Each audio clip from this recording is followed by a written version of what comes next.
इसी बीच बड़ी खबर छत्तीसगढ़ से, जहां बीजापुर में इनामी नक्सली का एनकाउंटर किया गया है। 5 लाख का इनामी नक्सली ढेर कर दिया गया है। इनामी नक्सली का नाम आयुध कोड़ियाम है। नक्सली के पास से भारी मात्रा में यहां पर हथियार और बारूद भी बरामद किए गए हैं। 5 लाख का इनाम इसके ऊपर घोषित था। एक बड़ी सफलता यहां पुलिस को मिली है।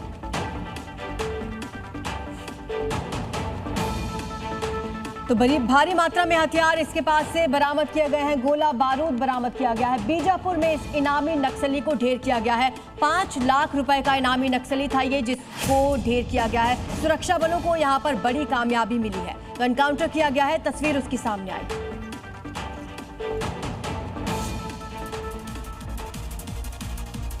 कहते हैं कि इश्क की कोई उम्र नहीं होती। दिल जब किसी पर आ जाए तो उसके अलावा दिल को कुछ और नहीं भाता। कुछ ऐसा ही मामला यूपी के झांसी से सामने आया है, जहां एक दादी अपने से 7 साल छोटे बॉयफ्रेंड के साथ घर छोड़कर भाग गई और घर से 40,000 रुपए कैश के साथ अपनी बहुओं के जेवर भी ले उड़ी। परिवार में जब इस बात का खुलासा हुआ तो हड़कंप मच गया। थाने में अपने बेटे और दोनों बहू और पोतों के साथ पहुंचे पीड़ित पति कामत प्रसाद ने पुलिस से न्याय की गुहार लगाई। पति का आरोप है कि 2 साल पहले वो अपनी पत्नी के साथ ईंट भट्टे पर मजदूरी करने मध्य प्रदेश के भिंड गया था, जहां उसकी पत्नी की नजदीकियां अमर नाम के शख्स के साथ बढ़ गई।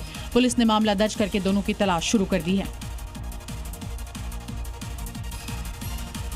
उत्तर प्रदेश के बांदा में एक बेटे ने पिता की 5वीं शादी के डर से उनकी गोली मारकर हत्या कर दी। बेटे को लगा कि शादी के बाद उसका पिता सारी प्रॉपर्टी अपने होने वाली पत्नी को दे देगा। इसके चलते उसने पिता के ही दोस्त के साथ मिलकर सोते समय तमंचे से फायर कर अपने पिता को मौत के घाट उतार दिया। हत्या की वजह प्रॉपर्टी का लालच और पिता की 5वीं शादी का डर था, जिसके चलते उसने पिता के दोस्त के साथ मिलकर हत्या की साजिश रची। पुलिस ने आरोपी बेटे और उसके सहयोगी को गिरफ्तार कर जेल भेज दिया है। माशूक को शक था कि पिता सारी संपत्ति अपनी होने वाली पत्नी के नाम कर देगा। वहीं उसके दादा ने 6 बीघा जमीन उसके नाम की थी, लेकिन पिता ने शादी और घर बनवाने के नाम पर 4 बीघा जमीन 44 लाख रुपए में बेच दी थी। पिता के रवैये से नाराज बेटे ने गुस्से में ये कदम उठाया। सहारनपुर से बड़ी खबर मिल रही है, जहां 1 करोड़ की अफीम बरामद की गई और अफीम के साथ 3 तस्कर भी गिरफ्तार किए गए हैं। दरअसल ये टमाटर में छिपा कर अफीम ले जा रहे थे। जालंधर से ये ट्रक जा रहा था और अब आरोपी की गिरफ्तारी हो चुकी है।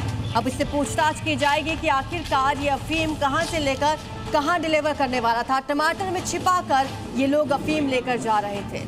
तो अफीम के साथ 3 आरोपी गिरफ्तार किए गए हैं। अब इनसे पूछताछ की जाएगी। सहारनपुर से ये बड़ी खबर आप देख रहे हैं।